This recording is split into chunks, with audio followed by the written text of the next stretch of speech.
Hello everybody, Megazord X here. I get it again to give you another very exciting video. And for today's video, only about 10 days away from Christmas Day, maybe close to around 17 days from, New Year's. And we're in the deep depths of the holiday season. I started going through and thinking of all the games that we managed to get from Nintendo that are first party wise, that are either new games or DLC. I started looking back at all the stuff we managed to get in 2023. And you know what? This was a wild 7th year for Nintendo in terms of their releases. It's crazy to think that this is their 7th year on the market, even though it's 6 years and almost 9 months old or whatever. Though it's technically its 7th year on the market, and I'm like, gosh dang. I was like, you usually expect the announcement of games to actually kind of dwindle and get a little smaller, as we're kind of alluding to maybe getting another successor console maybe as soon as 2024. But Nintendo's on and popping, still kicking with all these releases though. And I went through and looked at my list, and I was like, dang, they managed to drop something out every single month, whether it be game or DLC, every single month for the whole entire year, minus I think 1 month. So in today's video, I just want to go through and reflect on all the different announcements we managed to get from Nintendo in terms of their game releases, DLC launches, and all of that good stuff for the year of 2023. But if you hadn't already done so, make sure to go and hit that like button, go ahead and hit that subscribe button and that bell to stay up to date on all things video game related I feel like talking about and discussing. But without any further ado, let's go ahead and jump straight up into this video.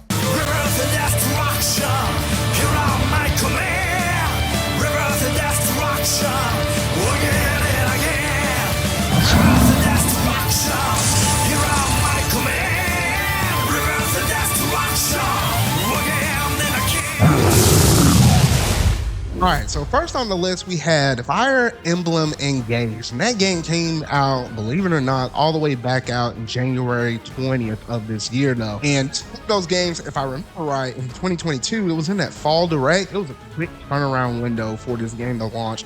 I was excited, being the big Fire Emblem fan that I am, to have another strategy RPG on my hands, to be able to go through all the strategy goodness that's up in there, and usually the good storytelling that Fire Emblem has. But this game did not do it in terms of the story, at least for me personally. I have a review up there on the channel. You might see a card popping up in the corner though. But you know what? This was a really cool game in terms of gameplay itself. It's probably the best that Fire Emblem has been in quite some time. However, the only thing that was really lacking for me was the story, and I wasn't really a big fan of the art style direction. Why in the heck did Alear have two-tone color hair, blue and red? It just did not do it for me though. Gameplay wise, great game, but I just think Fire Emblem kind of lost its way, at least with this one. Maybe more so because it was an anniversary game, and you had all these other characters like Marth and Lyn and Ike, all of them coming back in. It was cool seeing them, but I think maybe because it was centered around the anniversary thing, it kind of lacked its luster in terms of being an individual game that shined without having the support of older content,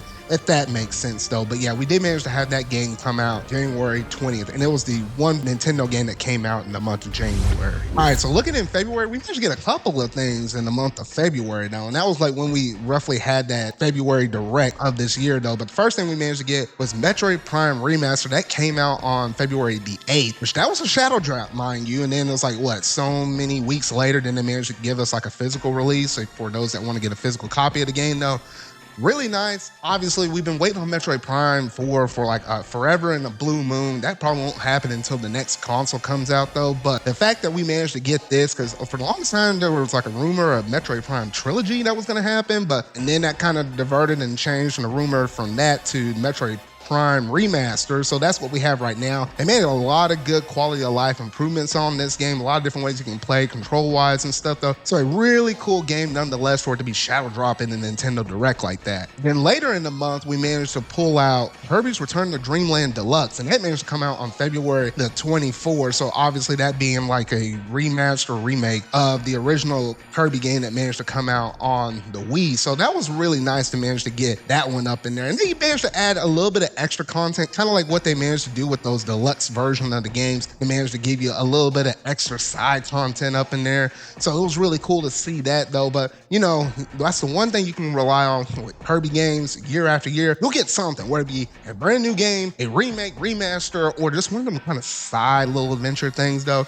Kiryu's pretty consistent with them kind of churning out those titles like that. So, you know what? Pretty good stuff in the month of February for Nintendo right there. So when you look at the calendar, the month of March was the only month that we managed to get nothing in terms of a new game or DLC. We had to go all the way to the month of April, where we managed to get 2 different DLC drops. The first thing being the Fire Emblem Engage DLC Wave 4. They were really quick about pumping out all these different waves of DLC for Fire Emblem Engage, faster than kind of what I thought they would in comparison to, like, you know, Xenoblade Chronicles. Like, they took their time with that one though, but Fire Emblem, they were kind of rushing getting stuff out the way. It kind of made me think, were we gonna get a Fire Emblem Genealogy of a Holy War this year? That did not happen to be the case, but I'm thinking that game might be coming next year though. But to be honest, I hadn't even gone through and played through all the DLC. I know it's actually a little bit more challenging than like the base game itself though, but you know, I need to get around to finishing that DLC. It's kind of cool with some of the different elements they do from the gameplay sense, but the story-wise, it still wasn't kind of pulling me in though, but it was interesting we managed to get that DLC in that month though. Then we go ahead and look all the way over to April the 26th, where we got the final wave of DLC for Xenoblade Chronicles 3. This was the DLC, man oh man, I'm surprised they didn't manage to drop this out as like a single release, like kind of like how they did with Torna the Golden Country, and they just actually just kept it all purely digital though. But this was a final conclusion for everything the trilogy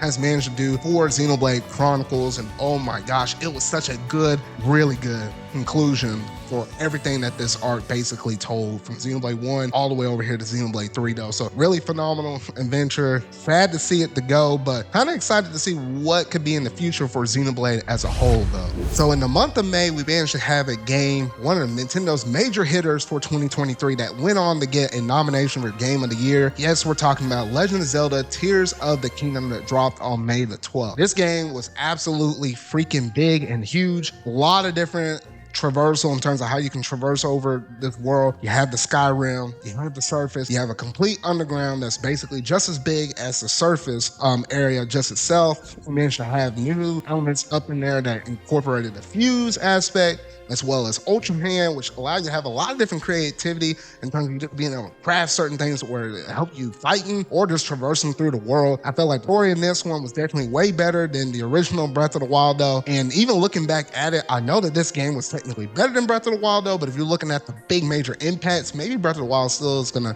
at the end of the day, have the more major impact, since it was technically the first game to be able to have that fresh new aspect and look for a Legend of Zelda game that happened to go open world instead of its linear direction like how we're used to, like with Skyward Sword and stuff like that. But honestly, a great, phenomenal game. I'm still thinking back at it to this point. There's still some more things I could technically do in that game though, but nonetheless, Nintendo knocked it out of the park with this one. You know, it isn't a party unless someone manages to forget about the forgotten stepchild, because on June the 30th, Nintendo dropped out everybody's 1-2 Switch.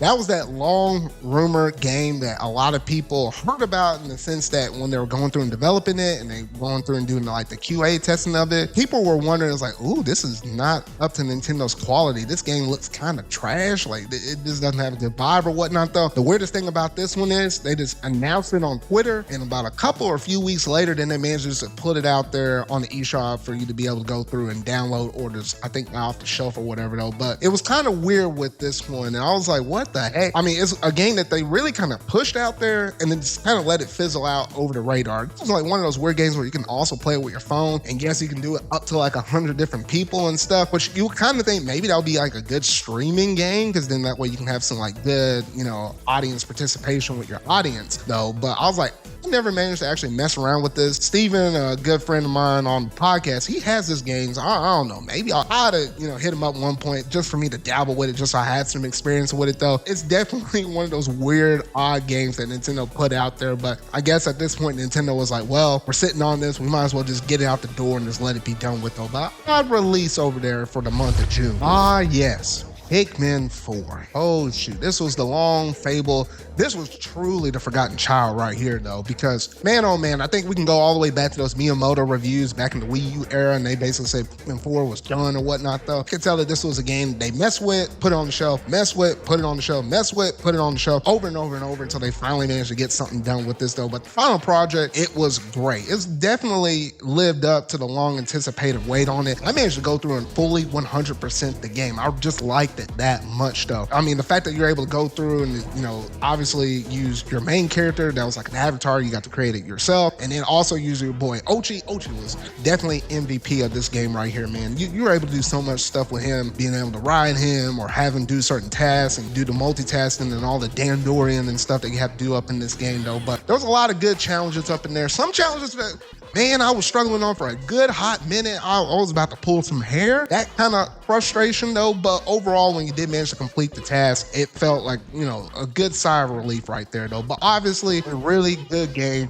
from Pikmin 4 right there. All right, now we're to the month of September, and this is where we got a little bit of DLC stuff. Remember how we had that fall Nintendo Direct as well in the month of September, and then we managed to get like one game that was an NSO game. But first we had Pokemon Scarlet and Violet's DLC with the Teal Mask. That was like the part one, the two different parts for this DLC that we managed to get for this Pokemon DLC. Looking back at it, I feel like that DLC was a little bit, a little bit forgetful. Looking back at it, I'm trying to remember all the events that happened. Like the story was there, it just wasn't super deep or anything like that. Myself, I was just kind of going through it, just kind of seeing what the new areas kind of involved. Weird how we had so many more glitches in this one little bit of DLC versus just, you know, the baseline, and the baseline was still kind of, you know, rough around the edges on some aspects though. It was nice, but it wasn't perfect or grand to like what I was expecting what could be within the DLC. But again, this is Pokemon, you know, Pokemon Company and stuff. Have you seen all that stuff with Sword and Shield though? So I kind of already knew what I was getting myself up in it, but I was just mainly trying to get the brand new Pokemon and then just hop on out though. But yeah, we managed to get that DLC on September 13th, but then literally a day later on September 14th, we managed to get F-Zero 99, and that managed to drop out for us, which honestly, I was not even thinking that we're going to get anything F-Zero related, period. For the longest time, I was sometimes predicted left and right, trying to get it right, but you know what? They finally threw us a bone. But while, yes, it's not necessarily a brand new F-Zero game, it is something pretty cool and competitive, at least for all the NSO subscribers out there, being able to have you race against 98 other competitors, try to get that number one top spot. There's a lot of strategy that goes up in there in terms of getting those pellets for the boost and then trying to manage to stay alive, but then kind of have that risk versus reward. Like, do you push it and use up your energy meter to try to get in the lead, or do you kind of chill out in the back and then just wait and try to just play the game of survival though? So a lot of different things up in there. That game is still getting some updates here and there in terms of like new tracks and just new little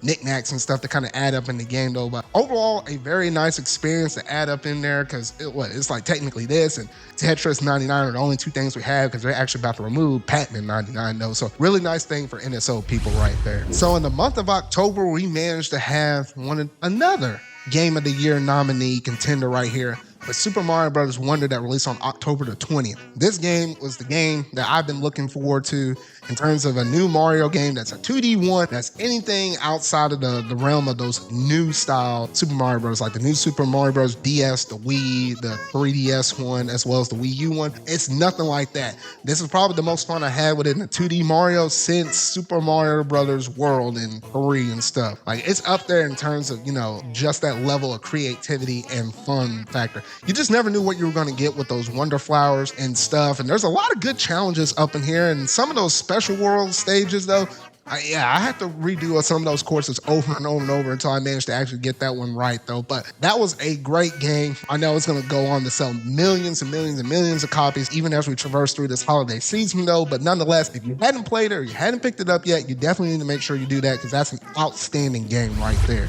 Looking in the month of November, we managed to get quite a few releases from Nintendo right here. They started to ramp it up just a little bit more, because on November 3rd, we managed to get WarioWare Move It, which is the latest entry in the WarioWare series, though. I'm not the biggest WarioWare fan out there though, but I can understand why people will get kind of ecstatic, because I think this is like closest thing since, was it Smooth Moves or something that was on the Wii or something like that. Like, you get your body moving, doing all these different motions and stuff though. So kind of nice for the WarioWare fans out there to be able to get another one underneath their belt. On November the 9th, we managed to get Final Wave 6 for the Mario Kart 8 Deluxe DLC pack right there. And man, it's been a long ride for us to be able to get all the different DLC courses. Ever since that started in March of 2020, 2022. So it's been like a good solid about 2 years that we managed to get all these different DLC courses. Some of them dropped earlier than this year, and this happened to be the date for the very last wave. They even managed to add some cool things like the music player and stuff. Just some kind of nice knickknacks saying you can't sandbag in the game anymore. You can't do that though, but it's great now that we're able to race on 96 different courses up in this game. You know, the most courses in a single Mario Kart game in history. We have all these other new characters and stuff. So if you're a Mario Kart fan, man, you're pretty livid at this moment because,